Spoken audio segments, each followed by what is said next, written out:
ወገኖቼ በጣም ከዝቅታ ወደ ረዘመው ከፍታ የሄዱ ሰዎች እንዳሉ ታውቃላችሁ። ማንን ላስታውሳችሁ? ሙሴ ጸሊምን ላስታውሳችሁ? ወገኖቼ ኪስ አውላቂ፣ ማጅራት መቺ፣ ደረጃ አንድ ወንበዴ የነበረው ሰው ሰይፍ እየሰነዘረ ደም ያፈስ የነበረ ሰው በመጨረሻ ሕይወቱ ምን እንደሆነ ታውቃላችሁ? ያስደንቃል። እጆቹን ሲዘረጋ ደመናትን እየቆረጠ ዝናማትን ማፍሰስ ነው የጀመረው።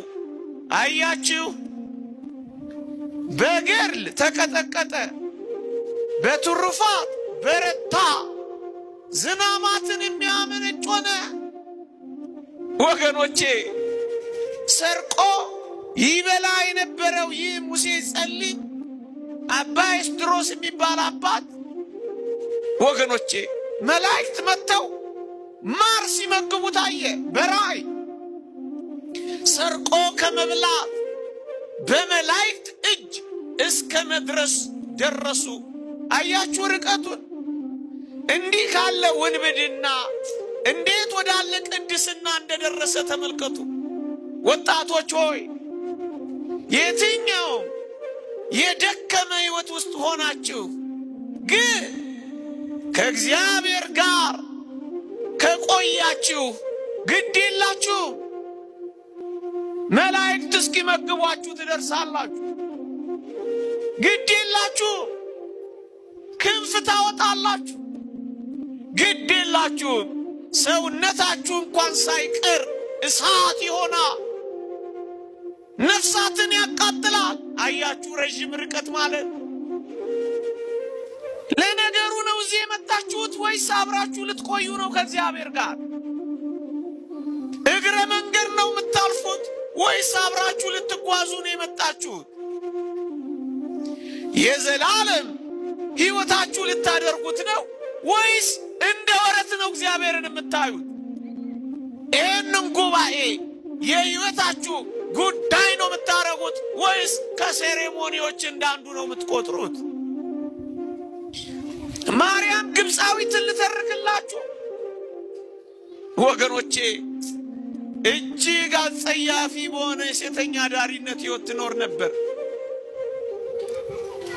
ኢየሩሳሌም መስቀሉን ከሚሳለሙ ወንዶች አንዱን ባወጣ አንዱን ባገባ አለችላችሁና እነሱ ሊሳለሙ ሲገቡ እሷም ድርግም ልትል ፈለገችላችሁ። ከዚያስ የማታቀው ኃይል ይገፋት ጀመረ። ልግባ ስትል ያባረራት ጀመረ። ልለፍ ስትል ይከለክላት ጀመረ። ሌሎቹ ሲገቡ እሷን ያስቀራት ጀመረ።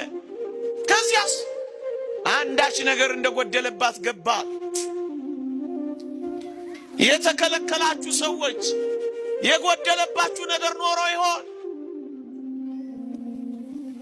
የዘገያችሁ ሰዎች እናንተ ዘግይታችሁ ይሆን? የቀረባችሁ ሰዎች እናንተ አስቀርታችሁበት ይሆን? አቤት ቸርነቱ! ምንኛ ነው ያልገፋንኛ! ምንኛ ነው ያላባረረንኛ! ምንኛ ነው የተሸከመንኛ! እንዴት ዝም አለ? ቸርነቱ እኮ ነው። ከነ በደላችን፣ ከነ ድካማችን፣ ከነ ስንፍናችን ገፋት። ማርያም ግብፃዊትን ስንክሳራችን ሚያዝያ 7 ይተርካል። ከዚያስ ወደ ውስጧ ተመለከተች። ከነሱ ይልቅ የጎደላት ነገር እንዳላወቀች። ከዚያስ ቤተ ክርስቲያን ነበረች እዛ አካባቢ። በራ ገባች፣ ተንበረከከች፣ ስቅስቅ ብላ አለቀሰች። ጌታ ሆይ እንደ ከፈትክላቸው ብትከፍትልኝ፣ እንዳስገባሃቸው ብታስገባኝ፣ እንደ ጎበኛቸው ብትጎበኘኝ፣ ዮርዳኖስ በረሃ ወድቄ አመልክሃለሁኝ አለች። ምታምር ውብ ሴት ነበረች። ግንስ ስቅስቅ ብላ አልቅሳ ስዕለት ተስላ ስትሄድ ጊዜ እግዚአብሔር ከፈተላት፣ የሚያባርርላትን አስቀራ። ምዕመና የሚያባርሩንን እንዲያስቀርልን እኛ እናልቅስ ባካችሁ።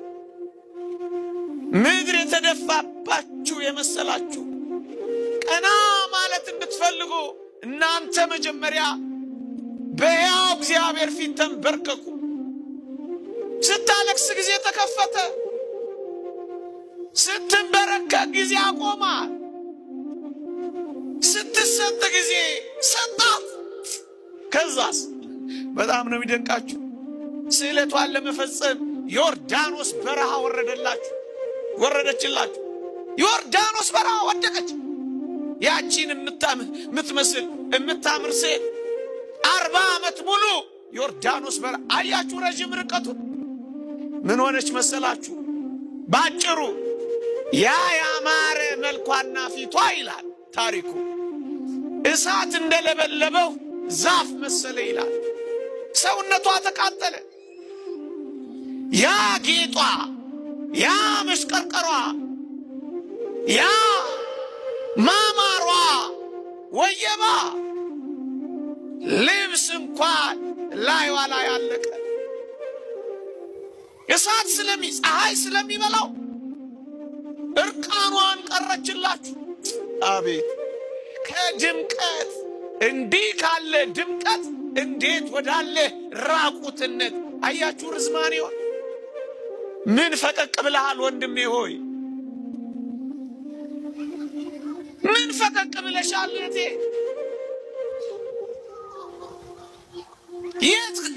የት ጉዞ ጀምራችኋል? ወደ ንጽህና ጉዞ ጀምራችኋል። ዝሙትን ትታችኋል። ወደ መስጠት ደርሳችኋል። ንፉግነትን ትታችኋል። ረጅም ርቀት።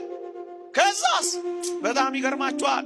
አባት ዞሲማስ የሚባል አባት ሁል ጊዜ ዮርዳኖስ ማዶ አካባቢ ይኖር ነበር። ሁል ጊዜ ጸሎት ይጸልያል። ምን እያለ? ጌታ ሆይ በረሃ ካሉት ከወዳጆቼ እባክህ አንዱን እያገናኘኝ ይባርከኝ እያለ ይጸልይላቸዋል። አንድ ቀን ዮርዳኖስ በረሃ አካባቢ ሲዘዋወር የሆነ ነገር ውልብ አይለው መሰላችሁ? ከዛስ መናፍስት አጋንንት መስለውት በስመ ሥላሴ አማተበ። ነገር ይዋልድ አለው። ከዛስ ይሄ ማለ ከቅዱሳን አባቶች አንዱን እግዚአብሔር ሊገልጥልኝ ቢሆን አለና ተከተለው። ስትሄድ ሲከተላል፣ ስትሄድ ሲከተላል። አንዱ ዋሻ ውስጥ ጥልቅ አለችበት። ሴት ትሁን ወንድ ትሁን አያውቅም፣ ብቻ በረከት ፈልጓል።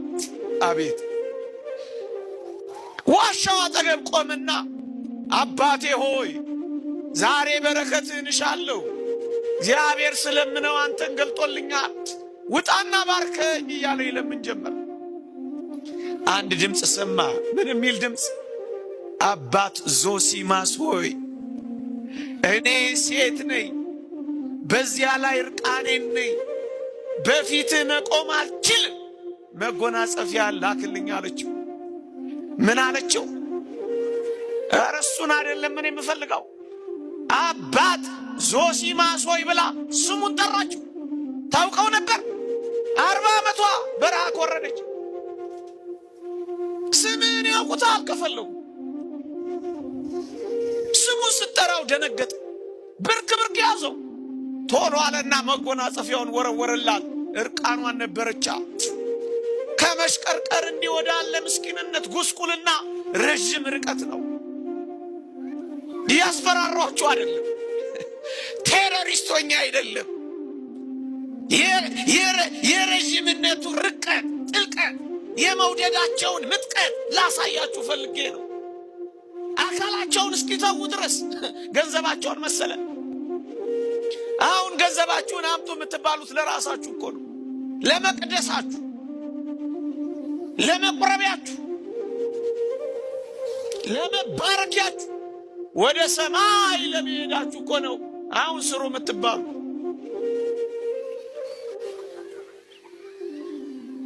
መጎናጸፊያውን ላከላት። ለብሳ ስትወጣ